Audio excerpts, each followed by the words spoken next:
आपण मैंने शुणुंट radio Koraput April 1 तारिख ओडिशा पाई एक स्वतंत्र दिन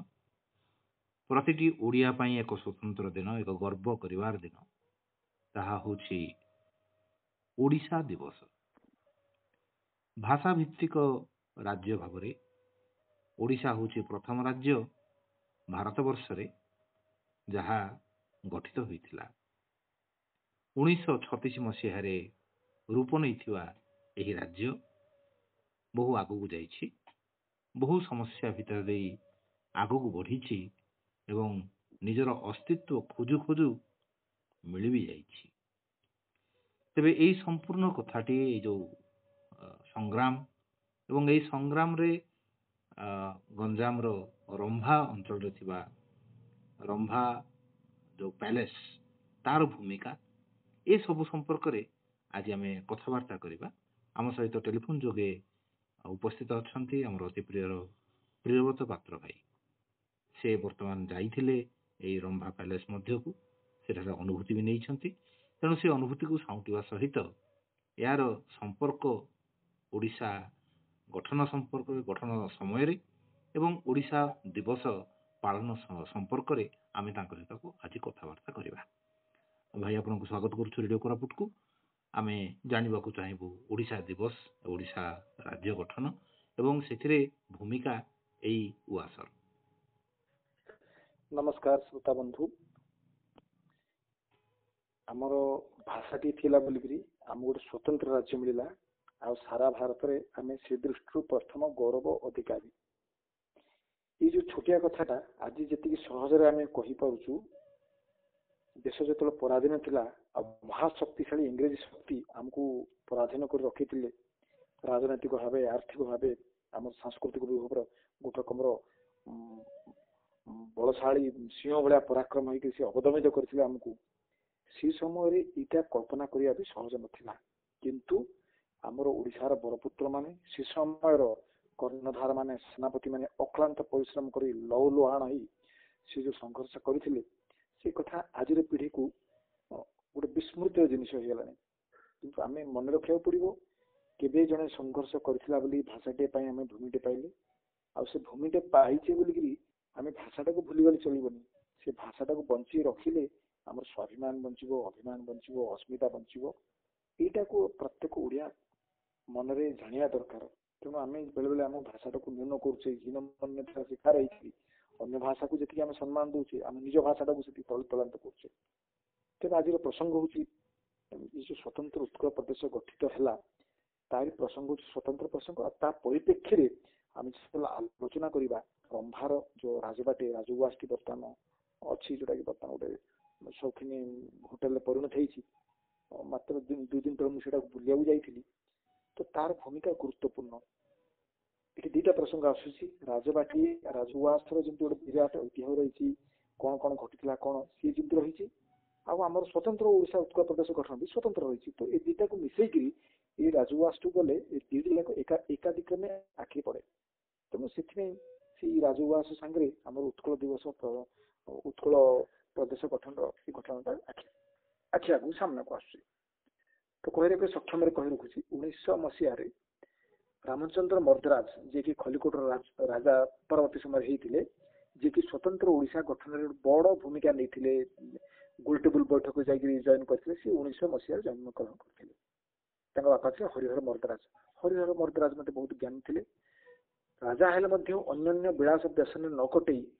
सी गोटे दूरदृष्टि रखी देखिले जे जदि भाषाटा न बंचुची सेपटू तेलुगु एपटू बंगाली सेपटू हिंदी एमती सब चारिपटू घेरी घेरी पड़े आम स्वतंत्रता नाला। तो सेपटू सी जो दीपटी लगे परवर्ती समय से गोटे मसाल होता तार कहानी बड़ रोमांचकर। ये जो रंभा राजप्रसाद देखुं भितर गोटे छोट गोटे गोटे मंडपटे आज भी अच्छी सीता मंडपट अच्छी से मंडपे आमर ओडिशार बरपुत्र मान डका हका आसी राजा पौरहत्य अर्थात हरिहर मर्दराज पौरहत्य से गोटे मीटिंग होता 1900 मसीहार कथा जिते राजकुमार तो जन्म होते 1902 मसीह जन्मदिन उपलक्षे सी अन्य विलास व्यसन न मातिक ये गोटे माने बहु संप्रसारित बहु दूर योजनाबद्ध कार्यक्रम आरंभ करते 1902 मसीहार कथा। ये किए आसते ओडिशा समस्ते आसते फकीरमोहन सेनापति एठू आरंभ करके आपंकर विद्यारत्न से हितश्रेणी पत्रिका बाहर कर बामंडा ऋषि आसते आमर मधु बारिस्टर मधुभाई मधुबाबू आसते जिते मयूरभंजर राजा आसते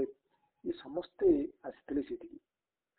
तो सेठू से गोटे भाषण विषय कथबार्ता तर्क विषय से गोटे अपील कले देखो ओडिशार भाषा बर्तमान विपर्य अवस्था कौन कर तो सेठू समस्त भर धारणा चल ना आम किसी संगठित करा पड़ो समस्ते वज्र निष्पत्ति ने संगठित कर विषय गोटे बही सब जो लिखाई गोटे छोटिया धाड़ी कौच सुंदर सामियाना गोटे टंगा होता आर पुष्पवृष्टि है भाया बसुला ओडिशार पाखापाखि 39 जन बरपुत्र से बसते आ बसिक गोटे गंभीर निष्पत्ति नौते कौन करें बंचा आ बंचापी भाषाटी बंचो भाषा जदि बंचो आम बंचा ना तलित हो आम व्यवसाय जीव आम वाणिज्य जीव अस्मिता जीव संस्कृति जीव जगन्नाथ मंदिर सब पड़ेगा तेणु निष्पत्ति निगला ये जो निष्पत्ति निगला से ओडिशा उत्कल प्रसंग स्वतंत्र ओडिशा प्रसंग बोली से सम्मेलन ना बोली किसी नाला किंतु से सम्मेलन में ही प्रथम एंतुड़ीशाला होगा स्वतंत्र उत्कल प्रदेश गठन पर जो शपथ निगला से सम्मेलन ही नहीं तेणुक राजबाटी सांगे आम स्वतंत्र ओडिशार ये संपर्क बोली मुझे कहूँ से राजबाटी गुरुत्व बहन करे अन्य अनेक राजबाटी अच्छा ओडिशा अनेक दर्शनीय अनेक शोभनीय भी अच्छा अक्षत अवस्था भी अच्छा कि ये राजबाटीटा गोटे अंकुर उद्गमर उषा कालर वार्ता बहन कर आज भी ठिया होती तेणु से आम नमस्ते मधुबाबू जब भी जाते गंजाम जाते रंभा जाते रंभार ये जोटा अच्छी से कहते यहाँ मोपाई गोटे पवित्र भूमि मोर जातीय अस्मिता बोधर ये जन्मभूमि यज्ञ वेदी सब मुंडिया मारुले संस्थान परिणपात होते ये वेदी एत जन गदा हो जो निष्पत्ति नहीं परवर्ती समय 1963 दुई तो ए मीटिंग है 3 ब्रह्मपुर गोटे मीटिंग है से गंजाम सम्मेलन कहगला गंजाम सम्मेलन को से सारा ओडिशा लोक आसते से कहे छोटिया जिनसा को गंजाम बोली कहीं ना देवा सारा ओडिशा विक्षिप्त हो पड़ते ओडिया मैंने किए कौटे छोट मोट हो युद्ध कर संघर्ष कर बंगाली आक्रमण है हिंदी आक्रमण है ये समस्त संगठित करके आम सारा ओडिशा को यहाँ को आम प्रसार करवा तेणु कटक से वर्ष अर्थात 1903 मसीहा डिसेम्बर में कटक प्रथम उत्कल सम्मेलन आरंभ होता है मयूरभंज राजा ये करते रामचंद्र भंज रामचंद्र भंजकर माने कोका झील होती आपणकर ये जो हरिहर मर्दराज को जी बाहाई कनक मंजरी ना सी हूँ कोका झील तेणुक गोटे भाई भौणी से वंश से अग्रसर होकर आम उत्कल सम्मेलन नहीं तो 1903 मसीहार कथा से 1903 मसीहा पर से कथा छोट छोट छोट छोट शिक्षा स्कूलिंग पुनर्बार रामचंद्र भंज जो 1932 मसीह सी जाकरी गले इंग्लैंड जोटा कि तृतीय गोल टेबल बैठक डकई भारत विभिन्न समस्या भारत अन्य नेता माने अन्य प्रसंग पर आलोचना कला बेले आमर ओडिशार ये माने तुंग नेता मैंने कहले देखु समस्या तो रही कि आमर समस्या हूँ भाषाटी मरी जाऊँगी आमर सुंदर भाषाटी अच्छी ऐतिह्य अच्छी आमर बहुत बही पोत प्रतिपुराण अच्छी आम विभिन्न दिगु स्वतंत्र आमको बंचातु से समय सार सामुएल होर बोल जी कि ministry of secretary of state बोली से समय पाइया अर्थात भारत में जो स्टेट थे गोटे सेक्रेटरी बुझापी सेक्रेटरी होते इंग्लैंड रोते से ओडिशार रिप्रेजेंटेटिव था से इंग्लैंड थे पौरत्य गोटे मीटिंग डकैले सार ये कथा आमको बंचातु आम भारत अन्य स्वाधीनता संग्राम आमको चलती कि आमर मुद्दाटा हूँ आमको भाषा व्यक्तिगत भाव गोटे स्वतंत्र न कले आमर भाषा मरीज तो से सामुएल होर नामक व्यक्ति सार सामुएल होर से कौन बुझे कि सी कहले हाँ हाँ मुझे जानी मोर किसी ज्ञान अच्छी आशा जगन्नाथ मंदिर लोग अच्छे से लोक मैंने इते जगन्नाथ प्रेमी आ जगन्नाथ बोली से प्राण बलि देते मत लगे ओडिया भाषा जमी जगन्नाथ जो धर्म को लेकर जो लोक इंक्लानेसन जो रही निष्ठा सीटा ही तुमको एकजुट कर तेणु या निश्चित रूप जोर दिव आम इंग्लैंड सरकार बिलात सरकार चलता या चिंता कर सी हो 1936 मसीहा होगला परवर्ती समय सारा भारत जो अबाक हो चाहिए यार ओडिया माने कि गोटे अच्छा जी कि भाषा को लेकिन गोटे एडे बड़ गोटे स्टेट पाईगले प्रथम को कर्णाटक तमिलनाडु कहीं भाषा व्यक्तिगत पाई ना ओडिशा ही प्रथम पाई ओडिशा भाषा व्यक्तिगत जो स्टेट है प्रथम तार मुख्यमंत्री को प्रधानमंत्री कह ବିଶ୍ୱନାଥ ଦାସ ଥିଲେ ପ୍ରଧାନମନ୍ତ୍ରୀ ଜାଣିଥିବେ। ତ ଏଇ ସବୁ ପଛୁ 1936 ପରେ କଣ ହେଲା ତ ପ୍ରାୟ ଲୋକଙ୍କୁ ଜଣା। ଆମର ଫୋକସ ହଉଛି ବର୍ତ୍ତମାନ ଯୋଉ ଏଇ ଯୋଉ ସମୟରେ ଏଇ ଯୋଉ ରାଜପ୍ରାସାଦରେ ଯୋଉ ଘଟି ଯାଇଥିଲା ଘଟଣା କେମିତି ସବୁ ହେଇଥିଲା କଣ ହେଇଥିଲା ଇଏ ହଉଛି ବଡ ଗୁରୁତ୍ୱପୂର୍ଣ୍ଣ ଜିନିଷ। ଆଉ ସେଟା ସାରା ଭାରତ ପାଇଁ ଓଡିଶା ପାଇଁ ଗୋଟେ ଚିର ରହସ୍ୟ ଜାଗା। ସେ ଜାଗାଟିକୁ ମୁଁ ଯାଇଥିଲି। ଇଏ ହେଲା ଆମର ସ୍ୱତନ୍ତ୍ର ଓଡିଶା ଉତ୍କଳ ପ୍ରଦେଶ ଗଠନକୁ ନେଇକି କାହାଣୀ। ଆଉ ସେ ରାଜପ୍ରାସାଦର କାହାଣୀ ସେ ବି ଗୋଟେ ଅପୂର୍ବ, ସେଇଟା ବି ଜାଣି ରଖିବା ଦରକାର। ଆଉ ଏବେ ସର୍ବସାଧାରଣ ପାଇଁ ସେଟା ପ୍ରବେଶ ପାଇଁ ଆଦୌ ଅନୁମତି ନାହିଁ। ବହୁତ କଷ୍ଟରେ ତାଙ୍କ ଦିଲ୍ଲୀ ହେଡ୍ ଅଫିସକୁ ଫୋନ କରି ଗୋଟେ ପରମିଶନ ଆଣିଥିଲୁ। କାହିଁକି ନା ସେଇଠି ଯୋଉ ରୁମ୍ ଗୁଡାକ ଅଛି ସେ ରୁମ୍ ଗୁଡାକର ଦାମ ଷ୍ଟାର୍ଟିଂ ହଉଛି 38,000 ଦିନକୁ। ତେଣୁ ଓଡିଶାରେ କେତେ ଜଣଙ୍କ ସମ୍ବଳ ଅଛି ଦିନକୁ 38,000 ଦେଇ ଗୋଟେ ରୁମ୍ ରହିବା ପାଇଁ। ତେଣୁ ସବୁ ବିଭିନ୍ନ ବିଦେଶରୁ ଲୋକ ଆସୁଛନ୍ତି ବା ରାଜପ୍ରାସାଦରେ ରହିବାର ଗୋଟେ ବିରଳ ଅନୁଭୂତି ପାଇଁ ଯୋଉମାନଙ୍କର ଆଗ୍ରହୀ ପଇସା ଅଛି ସେ ଲୋକମାନେ ଆସୁଛନ୍ତି। ଆଉ ଆମେ ତ ସେତେ ଦୂର ଆମର ସେ ବିବାହ ସ୍ୱପ୍ନ ଆମ ପାଇଁ। ତେଣୁ ସେଇ ଭିତରେ ଯାଇ ଆଉ ଏସବୁ ସଂଗ୍ରହ କରିବା, ରୁମ୍ ଗୁଡାକ ବୁଲିବା, କୋଉଠି ଗାନ୍ଧୀ ରହୁଥିଲେ, କୋଉଠି ନେହେରୁ ରହିଥିଲେ, କୋଉଟା ସରଦାର ବଲ୍ଲଭ ଭାଇ ରହୁଥିଲେ, ଏମାନେ ବି ଜାତୀୟ ସ୍ତରର ନେତାମାନେ ବି ଆସୁଛନ୍ତି ରାଜପ୍ରସାଦ। ସେ ରାଜପ୍ରସାଦ ଭିତରେ ଟିକେ କହି ରଖେ ସେ ବହୁ ଦିନ ତଳେ ଯେତେବେଳେ ମାନେ ଇଂଲଣ୍ଡ ଶାସନ ପୁରା ଚାଲିଥିଲା ସେତେବେଳେ ଗୋଟେ ଇଂଲିଶ ଲୋକ ସେଟାକୁ ତିଆରି କରିଥିଲେ ଯିଏକି କଲେକ୍ଟର, ଗଞ୍ଜାମର କଲେକ୍ଟର ଥିଲେ। ସିଏ ଭାରି ଦରଦୀ ଥିଲେ। ଓଡିଆ ମାନଙ୍କର ଯୋଉ ପ୍ରକାର ବିକଳ ଅବସ୍ଥା ଆଉ ଦାରିଦ୍ର୍ୟ ଅବସ୍ଥା ଦେଖିକି ସେ ବହୁତ ଋଣ ବାଡି ଛାଡ କରିଦେଲେ ଆଉ ତାଙ୍କଠୁ ମାହାସୁଲ ଆଦାୟ କରିଲେନି। ନ କରିବା ଯୋଗୁଁ ପ୍ରତିହିଂସା ପରାୟଣ ହେଇକିରି ତାଙ୍କ ବିରୁଦ୍ଧରେ ଆଉ କିଛି ଲୋକ ଲାଗିଗଲେ ଆଉ ତାଙ୍କୁ କେସରେ ପକେଇଦେଲେ ଯେ ଏଇ ଲୋକଟା ଠକଟା, ଏଇ ଲୋକ କିଛି ପଇସା ପତ୍ର ଆତ୍ମସାତ କରୁଛି। ତ ଯେତେବେଳେ ମାନ୍ଦ୍ରାଜରୁ ଗୋଟେ ଟିମ୍ ଆସିଲେ ଇନକ୍ୱାରି ପାଇଁ ଏ ଖବର ପାଇକିରି ସେ କଣ କଲେ କାଗଜ ପତ୍ର ସବୁ ବୁଡେଇ ଦେଲେ ଚିଲିକାରେ। କହିଲେ କାଗଜ ପତ୍ର ମୋ ପାଖରେ କିଛି ନାହିଁ ଆଉ ଓଡିଶା ତ ଏମିତି ଦରିଦ୍ର ରାଜ୍ୟ ଦେଇପାରିବିନି। ତ ଏଇ ଝାମେଲା ଭିତରେ ସେ କଲେକ୍ଟରକୁ ବରଖାସ୍ତ କରି ଦିଆଗଲା। ସେ ଇଂଲଣ୍ଡ ପଳେଇଗଲେ। ତ ସେଇ ଯୋଉ ରାଜପ୍ରସାଦରେ କହିଥିଲେ ତା ପରବର୍ତ୍ତୀ ସମୟରେ ହାତକୁ ହାତ ହେଇକିରି ସିଏ ଆସିଥିଲା ରାଜାଙ୍କ ହାତକୁ ଆସିଥିଲା। ରାଜା ଏଟା ସ୍ୱୟଂ ତିଆରି କରିନଥିଲେ ରାଜା, କିନ୍ତୁ ପରବର୍ତ୍ତୀ ସମୟରେ ସେଟା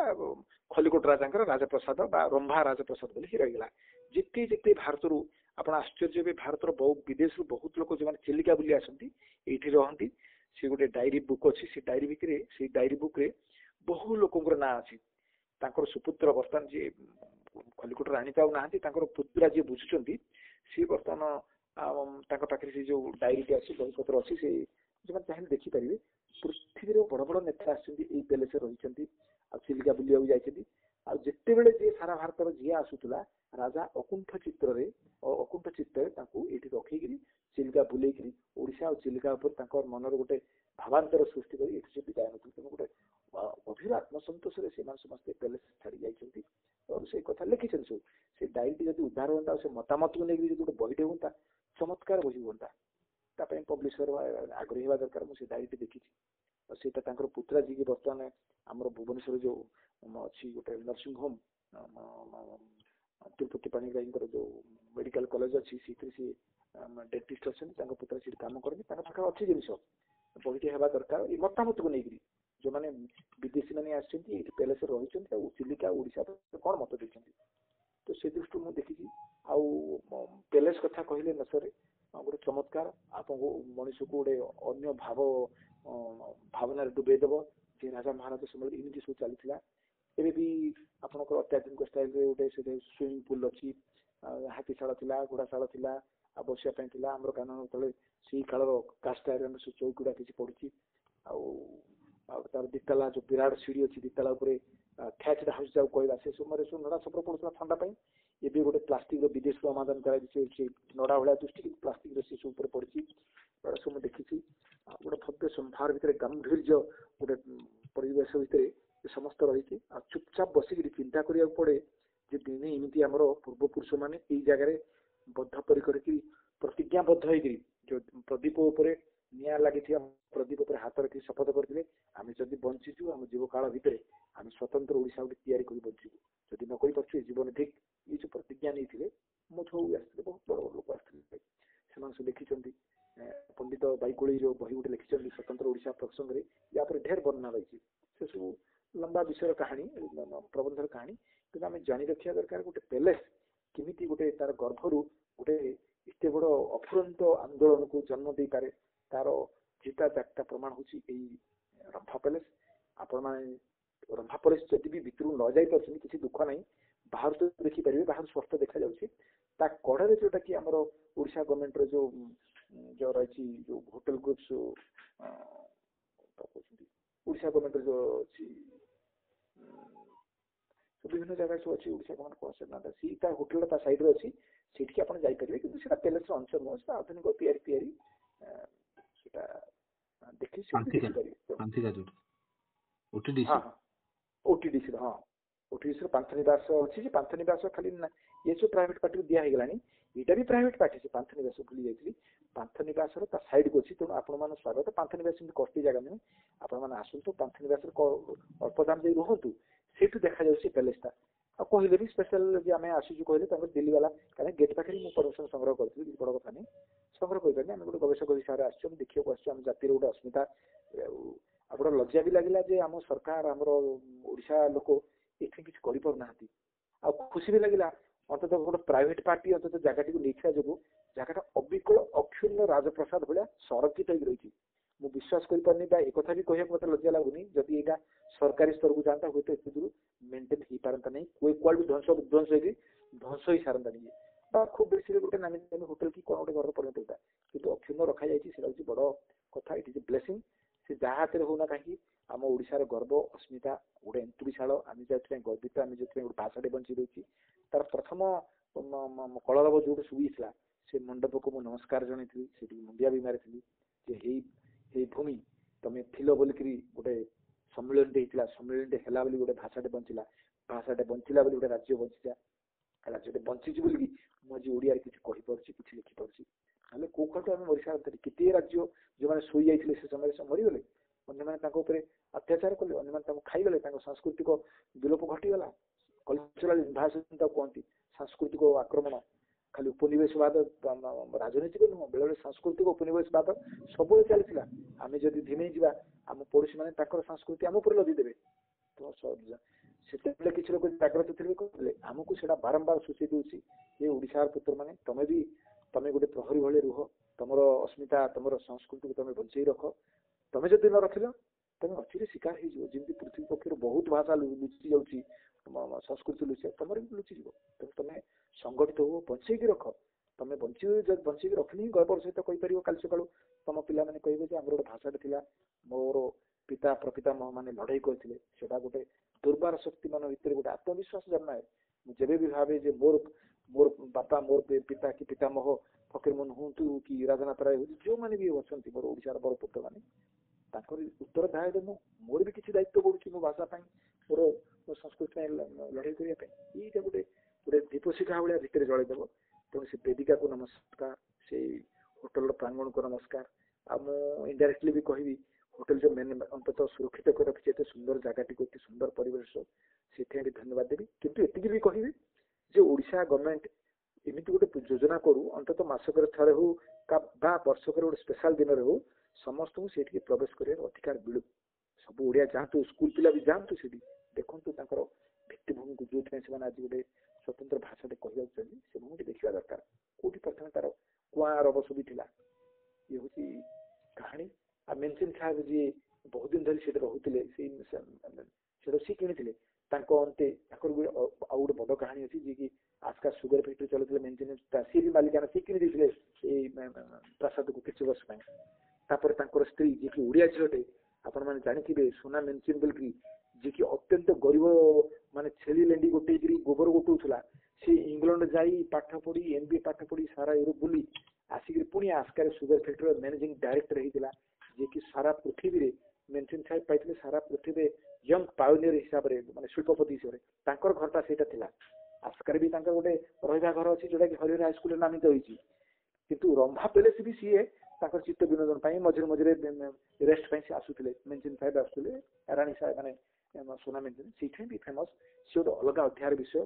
ମୁଁ ଯାଇଥିଲି ବହୁତ ଖୋଜିଲି ଯେ ସୁନା ମେନସିନଙ୍କର କିଛି ଫଟୋ କି ସ୍ମାରକୀ ପାଇବି ପୁରା ବୋଲି କିନ୍ତୁ ସେ ପ୍ରତି ଯେହେତୁ ଆମର ସାଂସ୍କୃତିକ ବିଭବ ପ୍ରତି